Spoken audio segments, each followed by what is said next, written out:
네, 방금 국회 지금 끝나고 오신 거죠? 자전거 타고 당산역 가서 2호선 타고 넘어왔습니다. 아, 그렇군요. 자전거라면 따릉이 예. 하셨습니까? 아, 예. 그렇군요. 예, 오늘 여러 가지 현안이 많아서 질문드릴 게 많으니까 빨리 가도록 하는데 제가 오프닝에 좀 실수가 있었는데 그 양궁 선수 브래드 앨리슨 선수 얘기를 했는데 영국 선수가 아니라 미국 선수였습니다. 죄송하다고 말씀드리고요. 제가 기억에 의해서 했는데 순간적으로 착오가 있었습니다. 예. 자, 일단은 국회 현안부터 지금 얘기를 해야 될 것 같은데 방금 표결하고 오셨죠? 예, 오늘 본회의에서 소위 노란동 북법이라고 하는 것에 대해서 표결하게 됐는데요. 저와 개혁신당 의원들은 반대 입장을 견지했습니다. 노란봉투법 반대했다. 그러니까 지금 네. 국민의힘 의원들은 다 퇴장을 했고 예. 나머지 이제 야당 의원들이 자리에 남아서 했는데 개혁신당 의원들만 지금 반대를 한 거죠, 지금. 그렇죠. 이게 노란봉투법이라는 게요. 내용이 사실 뭔지 좀 궁금해하시는 분들도 있을 텐데요. 이게 노동 및 노동관계법 2조와 3조 예. 이 개정안이거든요. 근데 2조에 대한 부분과 3조의 내용이 좀 다릅니다. 2조 같은 경우에는 사용자의 범위를 원천까지 늘리는 그런 형태의 법안이고요. 3조의 내용이라고 하면은 결국 노동쟁의 행위로 발생한 그런 손해배상 같은 것을 어느 정도까지 물릴 수 있냐에 대한 법입니다. 예. 그래서 저는 이 노동조합의 파업권이나 이런 것들은 당연히 보장되어야 되는 것이고 그렇기 때문에 3조에 해당하는 것이 저는 내용이 타당하다고 생각했는데 2조 같은 경우에는 이제 사실 원청에게까지 어떤 책임을 물리는 것은 경우에 따라 가지고 원청이 어디냐, 또 원청이 또 실제로 어느 정도 그런 관리 감독을 해야 되느냐, 책임이 늘어난다는 것은 원청의 관리 감독 권한도 늘어난다는 겁니다. 예. 책임이 늘어나면 꼬치꼬치 간섭할 수 있는 거예요. 그렇기 때문에 이건 어찌 보면은 나중에 예기치 않은 효과가 나타날 수 있다. 원래 노동자의 안전을 보장하기 위해 가지고 중대재해처벌법을 마련하지 않았습니까? 근데 이것도 보면은 지금 가장 좀 당혹스러운 것이 예를 들어 대구시 산하의 예를 들어 공무원 또는 공기업에서 어떤 사고가 일어나면은 홍준표 대구시장이 책임지게 돼 있어요. 그렇죠. 그러다 예, 보니까 예. 이 법이 실제적 효과가 있느냐? 그래서 실제 중대재해처벌법 같은 경우에는 법의 입법 취지는 나쁘지 않았으나 기소율이 한 20-30% 정도밖에 안 됩니다. 왜냐하면 검찰도 실제 사안을 나중에 기소하려고 들고 들어가 보면은 야 이걸 무슨 수로 대구시의 어디 산하기관에 발생한 문제를 홍준표 시장이 다 관리 감독할 수 있겠느냐 이런 거거든요. 네. 그래서 저는 마찬가지로 노란봉투 같은 경우에도 이번에 왜 2조와 3조가 같이 묶여가지고 나왔는지 모르겠지만은 그 2조의 내용과 3조의 내용은 좀 다르게 볼 필요가 있다고 생각합니다. 예, 제가 조금만 더 깊이 이제 들어가 보겠습니다. 그러니까 2조는 쉽게 얘기하면 하청이 원청에 의해서 중간에 예를 들면은 이제 관리 감독하는 이런 뭐 이제 자회사라고 해야 되나 아니 자회사가 아니라 이제 다른 기관 이런데 이제 통해서 보통은 이제 협상을 해야 되는데 그게 예. 아니라 다이렉트로 직접 이제 협상을 할 수 있게 한 거잖아요. 그렇죠. 대표적으로 대표적으로 이게 이제 논란이 됐던 게 예, 지금은 한화로 넘어갔지만은 대우조선해양에서 맞아요. 예전에 하청 노동자들이 스스로 이제 자기를 가두고 이제 쇠창살을 해서 용접을 해가지고 가두고. 그렇죠. 예. 근데 실질적으로 원청 대우조선해양이 실질적으로 협상에 응하지 않으면은 임금을 올리거나 노동 조건의 개선을 할 수가 없는 상황이었으니까 그래서 실질적으로 고용을 한 것이나 마찬가지니 원청하고 직접 교섭을 할 수 있게 해야 된다라는 게 이 법을 만든 측 그리고 노동계 측의 주장이었거든요. 이거에 대해서는 조금 너무 기업의 어떤 활동이 위축된다고 보시는 건가요? 저는 그 법의 취지는 그래가지고 실질적으로 교섭을 사실 원청과 하라는 이야기도 될 수 있겠지만은 한편으로는 기업 입장에서 하청 기업에서 어떤 노동쟁의가 일어난다 하더라도 무시하고 그럼 회사를 갈면 되지. 뭐 이런 유혹에 빠지지 않도록 최대한 직접 고용할 수 있는 사람은 직접 고용한다든지 이런 식으로 바뀌길 바라는 모습이었을 텐데요. 지금 기업에서 바라본 입장은 그렇지 않다라는 게 지금 아마 괴리가 좀 생긴 것 같습니다. 그래서는 이 취지는 이해하겠지만은 아까 제가 중대재해처벌법 얘기 말씀드린 것처럼 실제로 이게 적용되었을 때 굉장히 법리상으로 복잡할 거로 보입니다. 그렇군요. 예. 그러니까 3조 같은 경우에는 이제 예전에 쌍용차 노조원들이 과도한 이제 회사 측의 손배소로 인해서 자살을 맞습니다. 한다든지 뭐 그런 일들이 많이 벌어졌기 때문에 그거에 대해서는 어쨌든 손배소를 회사 측이 많이 이렇게 과도하게 하는 것은 제동을 걸어야 된다라는 입장이시죠. 당연하죠. 그리고 두 가지가 있는 게 예를 들어 파업을 통해 손실을 끼치는 것에서 조업 중단으로 인한 손실 같은 경우에는 저는 그거는 파업을 한다는 것 자체가 그런 거기 때문에 어느 정도 책임이 가면 안 된다 생각하는 거고요. 다만 이것도 마찬가지로 예를 들어 파괴적 행위를 한다든지 예를 들어 공장의 설비에다가 위해를 간 이런 것들은 책임을 좀 강하게 물려야 될 필요성이 있고요. 예. 그러니까 이런 것들이 법이 좀 세밀하게 설계될 필요가 있다라는 생각이고, 물론 이런 것들은 입법되고 나면은 판례가 하나씩 형성되어 가면서 문화가 잘 피겠지만은 지금 상황에서는 아까 말씀드린 중대재해처벌법처럼 모호하거나 아니면 실제 상황에서는 오히려 적용이 되기 어려운 그런 아주 무거운 법이 될 가능성이 있다 이런 생각을 합니다. 알겠습니다. 자, 전국민 25만 원 지원금, 예. 인생 지원금에 대해서도 반대를 하셨어요? 저는 물가에 대한 부분을 굉장히 우려합니다. 그러니까 물가와 경기 활성화 이 두 가지가 보통 뭐라고 해야 될까 시소같이 나타나거든요. 예. 한쪽에 힘을 주면은 한쪽은 좀 잡기 어려워지고. 그런데 지금 소비자 물가 상승에 대해 가지고 이미 국민들이 많은 체감을 하고 있을 겁니다. 내 월급 빼고 다 오르는 것 같다. 그런데 당장 13조 원에 가까운 금액이 시장에 풀리게 된다고 했을 때 저는 물가 상승이 자명해 보입니다. 그런 상황에서 25만 원이 물론 4인 가족 기준으로 100만 원에 해당하는 금액이기 때문에 가게 숨통이 트이는 금액일 수도 있겠으나 물가가 올라버리면 또 말짱황입니다. 예. 그렇기 때문에 저는 이거는 25만 원이라는 금액의 수치적 근거를 좀 더 먼저 제안하신 이재명 대표나 아니면 민주당 측에서 제안했으면 좋겠습니다. 이게 보면요.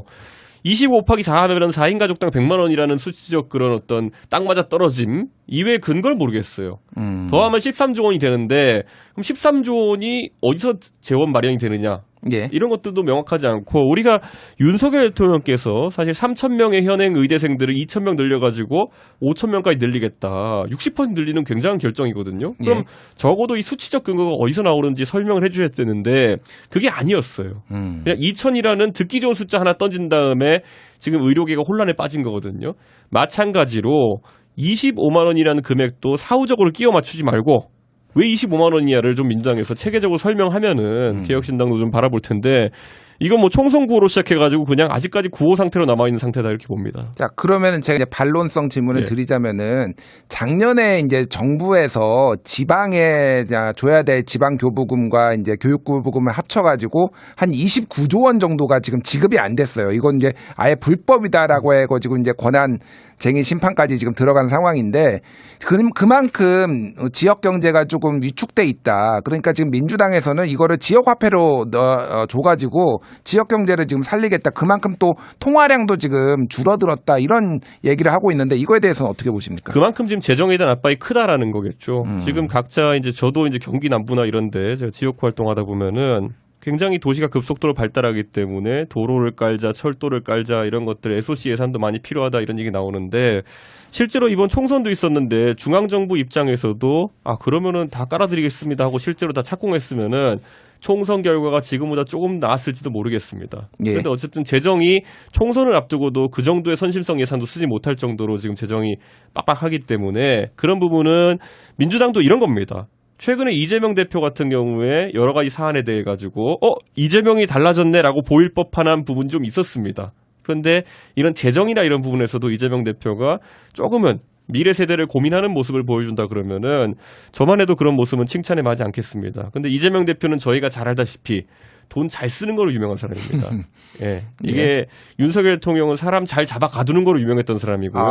잘 가두는 사람과 돈 잘 쓰는 사람. 그렇죠. 그래서 윤석열 대통령은 그 가두는 스킬로 인해 가지고 공정과 상식이라는 검찰 경력에서 기반한 그런 구호를 가지고 대선 나왔던 거고요. 예. 이재명 대표 같은 경우에는 기본소득이라든지 아니면 복지에 있어서 사실 돈 잘 쓰는 것도 굉장히 어려운 거거든요. 왜냐하면 지방자치단체장 했던 분들 중에 보면은 돈 잘 못 써가지고 나중에 망신당하신 분들이 있어요. 뭐 이상한 조형물 만들고 이러다가. 예. 근데 그에 반해서 이재명 대표는 뭐 기초단체장체장 그다음에 광역단체장 할 시절에 돈을 알맞은 거 썼다는 것 때문에 지금 부각된 정치인이거든요. 예. 그렇다 하더라도 이재명 대표가 이번에는 좀 다른 모습을 보이는 건 그럼 재정 상황까지 걱정하는 모습까지 보인다면은 저는 좀 다른 모습일 것 같다 생각합니다. 알겠습니다. 어쨌든 개혁신당 이준석 의원 개인의 소신도 그렇고 네. 개혁신당의 전체적인 어떤 당론이라고 해야 되나요? 어쨌든 이런 방향성도 이거는 안 맞아서 둘 다 거부권이 죄송합니다. 제가 하도 요즘 거부권 하다 보니까 저에게 그런 힘이 있다면은 예, 반대표를 던졌다 이렇게 보시면 될 것 같은데 예.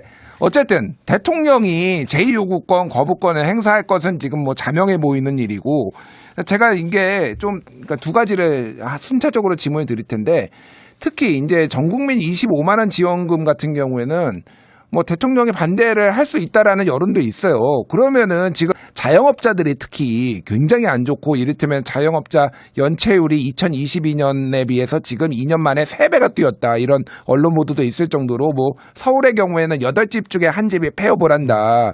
이렇게 계산을 해보니 지금 추세로 계속 간다면 이 정도로 지금 안 좋은데 정부에서 대안을 내놔야 되는 거 아니냐. 왜 반대만 하느냐 이런 얘기도 있거든. 그건 어떻게 보십니까? 저는 이자율 문제를 심각하게 건드려야 된다고 생각합니다. 이자율이요? 예, 지금 동탄 지역만 하더라도 지금 최근에 보면 외식이나 이런 것들이 거의 이제 소비가 이루어지지 않고 있거든요. 예. 그건 물론 동탄의 주 이제 소득원인 삼성전자 그 노동자들의 이번 성과급 자체가 나오지 않아가지고 위축된 것이 하나고요. 가처분 소득이 줄어든 거는. 두 번째로는 동탄 같은 그러니까 일반적인 젊은 세대 서민들이 거주하는 주거지에 결국 빚내서 대출 끼고 집 산 분들 같은 경우에는 결국 이자율에 따라 가지고 주택담보대출이 몇 프로냐에 따라 가지고 한 달에 쓸 수 있는 가처분 소득이 크게 차이 나는 겁니다. 월에 한 80만 원 정도 빚 갚던 분이 최근엔 150만 원씩 갚는다. 이런 얘기까지 하는 상황이거든요. 그러면은 이런 부분에 대해 가지고 이자율을 어떻게 낮출 수 있을까에 대한 고민 같은 것들 그런 쪽의 정책 자금이라든지 아니면은 지금 은행권 같은 경우에는 이번에도 보면은 사실 은행이 예대 마진으로 돈 많이 버는 게 그렇게 좋은 모습은 아니거든요. 네. 근데 이번도 은행 같은 경우에는 거의 엄청난 이익을 거두면서 상반기에만 거의 은행들이 3, 4조씩 이제 이익을 거뒀는데 물론 은행의 이윤도 중요하지만은 적어도 예대 마진으로 큰 돈 버는 것 같은 경우에는 국민들이 봤을 때 좀 안 좋은 눈길을 보낼 수밖에 없다. 그래서 저는 그런 부분을 오히려 윤석열 정부가 좀 들여다보는 것이 어떠냐. 은행 간의 경쟁이라든지 이런 걸 좀 더 촉진시켜가지고 사실 아까 말씀드렸던 것처럼 25만 원 덜렁 이렇게 주고 그렇게 이게 한 번 눈을 녹이는 이런 모습보다는 실제 대부분의 서민 가정들이 지금 주택담보대출이라든지 여러 대출 금리 때문에 허덕이고 있는 상황에 대해서 정부가 들여다보는 게 좋을 것 같습니다. 그렇군요. 근데 또 꼬리에 꼬리를 무는 질문을 드리면은 지금 서울에 특히 집값이 이제 강남을 중심으로 해서 꿈틀대고 있어요. 근데 지금 상황에서 만약에 이자율을 내린다고 한다라면은 더 많은 주택담보대출을 받아가지고 지금 안 그래도 좀 꿈틀대는 집값이 확 폭등하는 거 아니냐 이런 우려가 있어서 사실은 한은에서도 물가 문제와 함께 집값 문제 때문에 지금 못 내리고 있는 거거든요. 실제로 그 문재인 정부 시절에 보면은 그 집값 문제에 대해 가지고 조세에 따른 접근, 대출 금리에 따른 접근 여러 가지 다 했지만은 결국엔 수요와 공급이 가장 크게 작용한다는 것을 보여줬던 거거든요. 지금 미분양 물량이 지금 7만 채가 넘게 쌓여 있는 상황입니다. 물론 이제 서울을 중심으로 해서 공급이 부족했던 부분에 있어가지고는 공급 부족이 나타날 수 있겠지만은 전체적으로는 7만 채 이상 미분양이 걸려 있는 상황이고 PF에 대한 우려 때문에 지금 금융권에서 부동산 PF 관련 대출을 안 하고 있는 상황입니다. 거의. 예. 그런 상황이기 때문에 저는 이런 부분은 오히려 다른 안정을 찾을 수 있는 방법이 있다. 저는 그렇게 생각하고 있고 수요와 공급 면에서 접근해야 된다 이렇게 봅니다. 알겠습니다. 최근에 이제 TMF 이제 사태와 관련해서 개혁신당에서 해피머니 이 상품권 이용이 불가능해져 피해를 호소하는 사람들의 이제 지원에 좀 손을 걷어 붙였는데 이제 간담회도 열고 그랬어요. 좀 어떻게 진행이 되고 있습니까? 그러니까 이게 지난번에 머지 포인트라는 사태를 이제 사실 백신처럼 맞은 건데 그 이후에도 지금 우리 정치권이 해야 될 일을 안 한 겁니다. 지금 보면 상품권 중에 보면은 컬처랜드라는 것도 있고 해피머니라는 것도 있고 여러 가지가 있는데 이것에 대해 가지고 판매 액수만큼 충분한 보증보험 같은 것을 강제했어야 되는 것이 사실상의 정치권의 역할이었는데 그런 걸 하지 못했고요.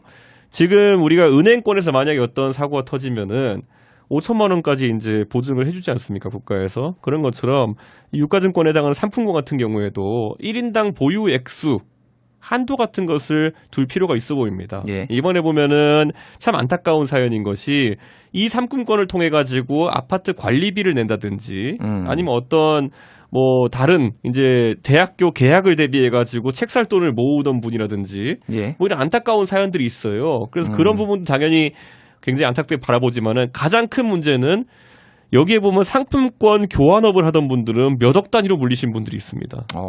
예. 그런 분들이 저희 개혁신당에 연락이 많이 와서 이런 부분에 대해 가지고 규제나 감독을 좀 더 강화해야 되는 것이 아니냐라는 취지로 사례들을 보내주고 계시는데요. 제가 봐도 이건 좀 문제가 있어 보이고요. 그리고 이 TMF 사태라는 거 있어가지고는요. 물품 구매 대금이라고 하는 것은 뭐 그 기간 중에 이제 보통 돈을 받은 다음에 거래처에 한 2달 정도 기간 뒤에 돈을 지급하는 형태인 걸로 보이는데요. 그 2달 정도의 기간 동안에 그 돈을 보관하는 동안에 뭐 이자 소득 정도야 모르겠지만은 그걸 다른 용도로 써서 이렇게 다른 대금을 갚고 이렇게 사실상 폰지를 하게 하는 이런 양태 같은 경우에는 철저히 근절해야 된다. 예. 그러니까 실질적으로 우리가 에스크로우 서비스라고 하죠. 이런 것들을 물품 판매 대금에 대해 가지고는 강화해서 적용할 필요가 있을 것 같다. 좀 그런 생각이어서 사실 제가 정무위 의원이었으면요 지금 아마 날아다닐 텐데 제가 과방위 의원이기 때문에 과방위라서. 예, 제가 저랑 친분이 있는 김재섭 의원한테 예. 제가 그날 얼마나 당황스러웠냐면요 정무위에서 청문회를 하고 있는데 예. 야, 정무위에 누구한테 가서 이걸 빨리 얘기할까? 이 해피머니란 영역이 지금 굉장히 PX도 크고 한데 정무위에서 이게 안 달아주면은 이게 해결책이 안 나올 것 같다. 그래서 제가 정무위에 친한 분들 뭐 김재섭 신장식 아닙니까? 예. 그럼 어떻게 할까 해가지고 정무위 회의장으로 뭐 전화를 쏘고 회의 중이니까 뛰어가가지고 이제 잠깐 나오라고 김재섭 의원 좀. 예, 예. 그래가지고 자료 이것저것 주면서 이것 좀 언급하고 넘어갑시다. 이렇게 얘기했던 바 있는데 김재섭 의원도 워낙 젊은 의원이다 보니까 보자마자 이게 얼마나 파급력이 큰 사안인지 알고 바로 이렇게 질의를 해줘서 참 고마웠습니다. 예. 그러니까 지금 이제 내용을 뭐 잘 설명해 주셨는데 지급 보증이 안 된다는 거죠. 쉽게 얘기하면 해피머니 같은 경우에는 특히 이제 상품권별로 좀 다 다르기는 하지만 예. 지금 가장 문제가 되고 있는 해피머니는 우리 돈 없어 할 경우에는 이거를 해피머니 상품권을 구입한 사람들이 지금 돈을 돌려받을 방법이 아예 없는 거잖아요. 그렇죠. 지금. 예. 그리고 이 컬처랜드라는 곳은 그다음에 머지포인트 사태 이후에 결국 보증보험이라는 것들을 강화해서 예. 뭐 1,000억 원 정도까지 이제 그런 게 가능하도록 해놓은 상태인데 지금 해피머니 상품권 같은 경우에는 이거는 약간 위메프랑은 상황이 다르긴 합니다. 조금 다르긴 하죠. 예, 이거는 자금력만 확보되면은 다시 이제 이 상품권을 사용할 수 있는 거래처가 늘어나면은 풀릴 수 있는 상황이지만은 지금까지는 너무 논란, 그 패닉 상태에 있는 상품권 구매자들이 이 부분에 대해 가지고 신뢰도가 떨어진 상태다. 예. 그래가지고 아마 그 해피머니 판매처 같은 경우에도 자금 경색을 단기적으로 해결하기는 좀 어려울 수 있다. 이런 상황이죠. 알겠습니다. 자, 개혁신당이 굉장히 중요한 역할을 해야 될 것 같은데 네. 요 얘기 이제 좀 여쭤볼게요. 지금 꽉 막힌 전국 상황에서 개혁신당의 어떤 그 중재 이런 것들이 조금 주목을 받고 있는 상황입니다. 특히 이제 최상병 특검과 관련해서 민주당과 국민의힘이 야, 서로 너희가 발의해 약간 이런 분위기로 네, 지금 네. 핑퐁 게임을 하는 거 아니냐 이런 얘기가 있어요. 뭐 제3자 추천 특검안에 대해서도 뭐 민주당 쪽에서는 한동훈 후보 당신이 그거 공약한 거 아니냐 공약을 지켜라 이렇게 얘기를 하고 있고 국민의힘에서는 이거는 민주당이 먼저 발의할 거지 우리가 왜 먼저 이걸 발의를 해 약간 이런 상황이에요. 그 와중에 천하람 원내대표가 전에 제3자의 추천, 이제 네. 그때는 대한변협이라고 이제 네, 얘기를 그렇죠. 했는데 그런 중재안을 지금 그때 한번 냈었던 게 이제 주목을 받고 있는데 일단 천하람 의원이 지금 미국 가 있죠? 예, 맞습니다. 예, 출장가 있습니다. 미국에서 돌아오면은 그 중재안을 개혁신당 차원에서 좀 발의를 해가지고 예. 이거를 조금 이 꽉 막힌 전국을 좀 해결할 의지가 좀 있으신가요? 저희는 이제 그럴 시기가 왔다 이렇게 생각하고요. 사실 이 최상병 특검에 대해 가지고는 이게 국민의힘, 그러니까 윤석열 대통령과 한동훈 대표로 대표되는 그 두 머리가 일반 정치인이나 일반 국민보다 훨씬 민감하게 반응하는 것은 사실입니다. 왜 그렇겠습니까? 이 두 분이 과거 박근혜 정부의 국정농단 수사 특검에 있어가지고 특검팀으로 활동했던 분들이잖아요. 예.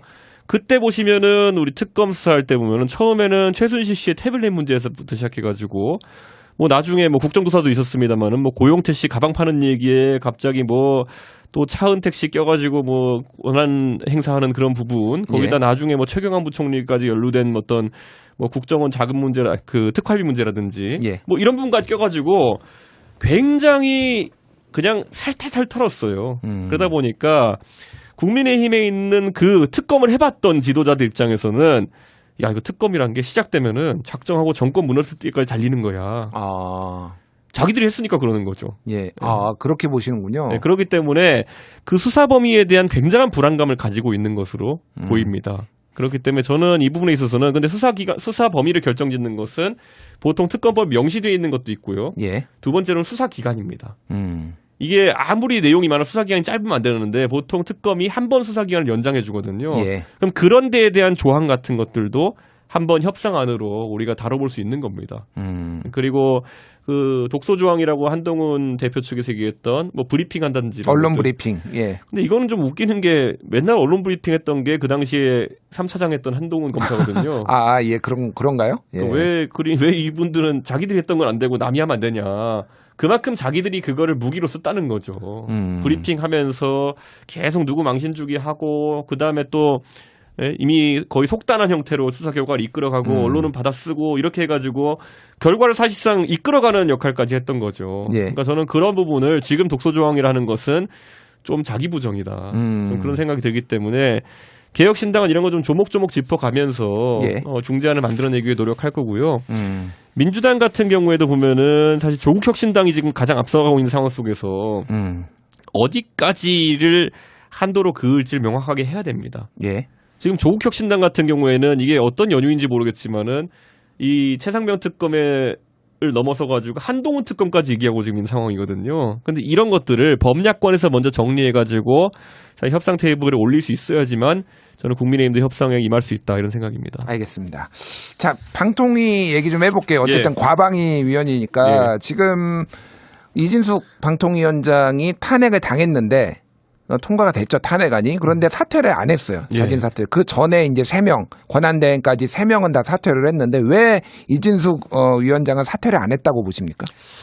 이진숙 위원장 입장에서는 전임 두 위원장은 그래도 어느 정도 임기를 하고 예. 그 다음에 이제 딱 쟁점 사안이 나오니까 거기서 탄핵이 걸려서 사퇴한 케이스인데 이동관, 김홍의 두 분. 그렇죠. 예, 근데 예. 이진숙 위원장 같은 경우에는 임명 채 하루가 지나기 전에 탄핵안이 발의된 거거든요. 이거는 본인 입장에 봤을 때 본인의 명예에는 심각한 타격이고 예. 두 번째로는 아무리 그 과정에 이제 이사진 선임이란 절차를 진행시켰다 하더라도 그렇다 하더라도 보통 탄핵이란 제도에 취지 안 맞는 거 아니냐. 예. 뭐 이런 거거든요. 그래서 저도 한번 지적한 바 있지만은 예방적 탄핵은 좀 위험합니다, 원래. 제가 늘 비교하는 게 이진숙 위원장이 많은 사실 방송 장악을 위한 잘못을 할 걸로 예상된다 하더라도 그 예상 때문에 탄핵시킬 수는 없는 거였습니다. 저는 앞으로 이건 참 서글픈 농담인데 앞으로 윤석열 대통령이 많은 사고를 치실 것 같거든요. 예. 그렇다고 해서 먼저 탄핵하고 갈 수는 없는 거 아닙니까? 그러니까 마이너리티 리포트처럼 네가 범죄를 저질릴 거야 해가지고 저는 거의 확신이 있어요. 수는... 윤석열 대통령이 이상하는 거 많이 하실 거라는 거를. 이상한 거 많이 하실 거라는 확신이 있다고요? 예, 저는 확신이 있어요. 그런데 예. 그래도 윤석열 대통령 먼저 탄핵하자라고 할 수는 없는 거 아닙니까? 예. 제가 반론하자면은 2인 체제 자체가 지금 위법이라고 민주당은 주장을 하고 있고 그래가지고 이미 공영방송 이사들을 선임하는 그 임명되자마자 바로 했으니까 그거 자체가 지금 불법이라는 게 민주당 주장이잖아요. 그런데 그것의 결과는 이미 그 지원하신 분들 중에서 가처분을 거신 분들이 있습니다. 그럼 그 가처분 결과가 빨리 나옵니다. 3명 조능희 그렇죠. PD 전 3명이 걸었죠. 그 세 분은 이 절차가 위법할 뿐더러 필요한 그 절차도 지키지 않았다라는 걸 지적하셨기 때문에 만약에 가처분에서 만약에 이게 탄핵될 정도의 사안이면은 가처분에서 나오면은 그냥 그 끝나는 겁니다. 그렇기 때문에 저는 탄핵은 약간 다른 형태인데 그래서 제가 이번에 개혁신당의 입장을 보면은 청문회 해보니까 이진숙 후보자는 부적격하다. 그리고 이번 절차도 위법하다. 그래서 가처분을 하는 것은 옳다. 하지만 탄핵이라는 거는 취임하자마자 하루도 안 돼가지고 거는 거는 이거는 만약에 탄핵이 각하되게 되면은 각하라는 거는 내용을 들여다보기도 전에 이제 그 헌법재판소에서 야 이건 너무한 거 아니야 그래가지고 바로 심리를 중단하는 거거든요. 그렇게 되면 범야권이 어느 정도 이거는 망신을 사는 거다. 그렇기 때문에 개혁신당은 이 부분에 있어가지고 좀 다른 생각이다를 얘기하는 거죠. 알겠습니다. 자, 윤석열 마지막으로 많지 않은데 이거는 꼭 드려야 될 것 같아요. 윤석열 대통령이 이제 오늘부터 휴가 갔는데 지금 어쨌든 휴가 갔는데 지금 나라 경제가 지금 뭐 외국 이제 미국발이기는 하지만은 블랙 먼데이로 지금 주가가 폭락을 하고 이런 상황입니다. 대통령이 지금 휴가를 복귀할 수는 없는 것 같고 그런데 지금 대통령이 지금 민생 경제 챙긴다고 시장도 방문을 하고 지금 좀 경기 부양을 위해서 경기 부양이란 표현은 좀 적절하지 않은 것 같고 어쨌든 뭐 많이 챙겨본다고 하거든요. 좀 효과가 있을까요? 어떻게 보십니까? 대통령께서 이제는 아셔야 됩니다. 결국 대통령께서 지금까지 그 지지율이 낮다 보니까 주변에 저는 간신배라 표현하겠습니다. 간신배요? 주변에 간신배들이 매번 대통령을 전통시장 그리고 TK에 있는 전통시장 이렇게 모시고 가면서 기바드라고 보낸 경우가 많았습니다. 대구의 서문시장이나 뭐 그렇죠. 이런 곳들이요. 예. 예. 그런데 저는 대통령께서 민생 현장 보셔야 될 곳은 사실 전통시장은 항상 간 메시지가 비슷합니다. 예. 전통시장은 어떤 정치인이 가도 항상 똑같은 메시지입니다. 그거 몰라서 가시는 거 아니거든요. 예. 그럼 훨씬 더 다양한 경제 주체들과의 대화를 하셔야 된다. 사실 금투세 문제 같은 경우에도 지금 투자자들의 절반 가까이는 여기에 대해 가지고 심각하게 우려를 하고 있는 거거든요. 지금 보면 오늘도 주식시장이 굉장히 물론 해외 증시에 영향도 있고 그런 테크 기업들이 지금 내려가는 길이 아니냐라는 우려도 있어가지고 이렇게 된 거지만은 그에 더해가지고 금투세나 이런 것들에 대해가지고 시장에 미칠 파급 효과라든지 이런 것들은 계속 지적이 나오고 있는 상황이거든요. 네. 전 대통령께서 그 부분 아까 우리 또 언급했지만은 부동산 시장이 어떻게 돌아가길 바라느냐. 빚내서 집 사면 어떻게 되느냐. 이런 경제의 다양한 요소들을 대통령께 보셔야 되는데 만약에 대통령께서 이번에 또 경제가 어렵다 그래가지고 늘 다른 정치인 하는 것처럼 전통시장 그것도 어디 TK의 전통시장 가가지고 손 흔들고 오실 거라 그러면은 그거야말로 저는 경제를 포기한 대통령이다. 아, 경제를 포기한 대통령. 경포대라고 보통 예전에 경포대라고 얘기하죠. 예, 그렇게 예. 하시면 안 된다. 그렇게 하면 안 된다. 지금 우리 경제를 좌우하는 것은 사실 전통시장도 있겠지만 전통시장은 경제 변수의 아주 작은 부분입니다. 지금 아까 말했듯이 주택시장이라든지 아니면 실제 금융시장이라든지 이런 부분을 대통령이 굉장히 세심하게 살피고 있다는 것을 대중들이 그리고 시장이 인식하게 만들어야 되는 거거든요. 예. 그래야 안정이 되는 겁니다. 알겠습니다. 당장 오늘 보면은 엔화 환율 같은 경우도 굉장히 급하게 변동하고 있습니다. 급등했죠. 예. 이러면은 당장 여행 수지부터 많은 것이 변할 겁니다. 이런 것에 대통령이 어떻게 현명하게 대처하느냐. 이게 아마 대통령의 경제에 대한 그런 어떤 세심한 그런 어떤 관찰과 대책 마련으로 보일 겁니다. 알겠습니다. 이거 진짜 마지막 질문. 예. 대통령이 휴가 끝나고 오늘 한국일보 보도에 따르면 대통령이 휴가 끝나고 나서 4+1 정부의 개혁안에 대해서 설명을 직접 하는 거를 지금 검토하고 있다. 그러니까 4+1이 노동, 교육, 연금, 의료개혁 그리고 저출생 대책 이래서 4+1인데 이거는 어떻게 보십니까? 이게 이제 실효성이 있는지 뭐 기자회견을 할지 아니면은 대국민 담화를 할지 무슨 설명회를 할지는 아직 결정을 안 했다고 하는데 어떻게 보세요? 이게 대통령의 개혁이라는 말을 들으면은 저는 그냥 좀 기대가 안 됩니다. 아, 왜 안 되세요? 이게 그러니까 그 콤보인게요. 예. 양두구육 곱하기 용두삼입니다. 아, 양두구역 곱하기 용두삼이요? 예. 이게 자, 무슨 보세요. 말이에요? 자, 예전에 예. 보면은 노동개혁한다 그래가지고 노조 한번 때려잡다가 이제 그 뒤로 이제 용두삼이죠. 이게 뭐, 예.